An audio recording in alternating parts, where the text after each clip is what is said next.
मज़ीद वीडियोस देखने के लिए आकिबुल इस्लाम साहब की चैनल को ज़रूर सब्सक्राइब करें। जज़ाकल्लाहु खैरा। अस्सलामु अलैकुम रहमतुल्लाहि व बरकातुहू। मुहतरम नाज़रीन व सामीन, आज हम आपको ऐसा नायाब अमल बतला देंगे जिसके ज़रिए से आपको मालूम चल जाएगा कि आपके ऊपर जादू कौन कर रहा है और कौन कौन सा रिश्तेदार या दोस्त या दुश्मन उसमें मुलव्वस है। वो सारी चीज़ें आपको मालूम हो जाएगी। ये अमल उन हजरात के लिए है जो बार बार कहते हैं कि हमें नाम बताओ किसने किया है, या कोई ऐसा वजीफ़ा बताओ कि जिसे हमें पता चल जाएगा। तो इंशाअल्लाह ताला आज आपकी खिदमत में वो नायाब अमल पेश कर रहा हूँ जिसकी वजह से आपको पता चल जाएगा कि जादू कौन कर रहा है, कौन सा रिश्तेदार, दुश्मन, दोस्त वगैरह पड़ोसी उसमें मुलव्वस है, और जो भी जादूगर ने जादू किया है वो उसकी तरफ कैसे पलट जाएगा। इससे पहले हमने आपको जादू पलटने का अमल बतला दिया है, उसकी लिंक आपको डिस्क्रिप्शन में मिल जाएगी। और इंशाअल्लाह ताला आज ऐसा नायाब अमल बतला देंगे जिसके ज़रिए से आपको पता भी चल जाएगा कि जादू कौन कर रहा है, क्यों कर रहा है, कौन कौन उसमें मुलव्वस है। और दूसरा, आप वो जादू अगर कमज़ोर जादूगर हो वो जादू उसकी तरफ पलट जाएगा और उसका वो जादू करने का मंत्र, जंतर, तंत्र जो भी हो वो सलब हो जाएगा। ये अमल बारहा आज़मूदा है, मुजरब है और कुरानी अमल है, दुरूद शरीफ का अमल है और सूरत ज़िलज़ाल का अमल है। हर कोई कर सकता है, लेकिन इसके लिए शर्त ये है कि ये अमल नुकसान पहुंचाने की नीयत से नहीं पढ़ना है।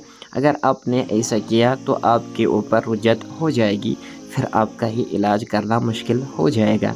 अमल जो आपकी खिदमत में पेश कर रहा हूँ, अमल इस तरह से है कि आपको दुरूद इब्राहिम 11 बार पढ़ना है, उसके बाद सूरत ज़िलज़ाल 11 मरतबा पढ़ना है और उसके बाद फिर से दुरूद इब्राहिम 11 बार पढ़ लेना है और उसके बाद 33 बार सूरह तौबा की आखिरी 2 आयत पढ़ लेनी है। और ये जो अमल है ये आपको सारा रात को सोने से पहले पढ़ लेना है और बग़ैर किसी से बात किए सो जाना है।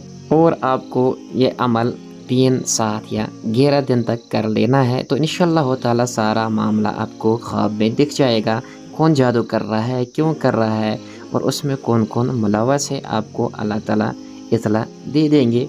और इसी तरह अगर आप चाहते हैं कि जो जादू कर रहा है, जादू की बंदिश की गई हो, उसको वापस किस तरह से पलटा दिया जाए जादूगर की तरफ, तो आप सूरत ज़िलज़ाल ज़्यादा से ज़्यादा पढ़ेंगे ताकि जादू बंदिश की गई वापस पलट जाएगी। ये अमल नुकसान पहुंचाने की नीयत से नहीं पढ़ना है, पहले ही बतला दिया, वरना आपको रुजत हो सकती है। मेरी तरफ से हर किसी को इजाज़त है, मुसलमान को जो भी करना चाहे कर सकता है। ख्वाब के ज़रिए अल्लाह ताला सारा मामला दिखा देंगे। 3 दिन, 7 दिन या 11 दिन तक पढ़ लेना है तो इंशाअल्लाह ताला आपको कामयाबी हासिल हो जाएगी। और इस वीडियो को ज़्यादा से ज़्यादा शेयर करें सवाब की नियत से, ताकि हर कोई मुसलमान भाई जो इस चीज़ में परेशान है वो इस अमल को करके अपना इलाज भी करे और मामला भी देखे। अल्लाह ताला हमें हर शर से महफूज फरमाए। आमीन।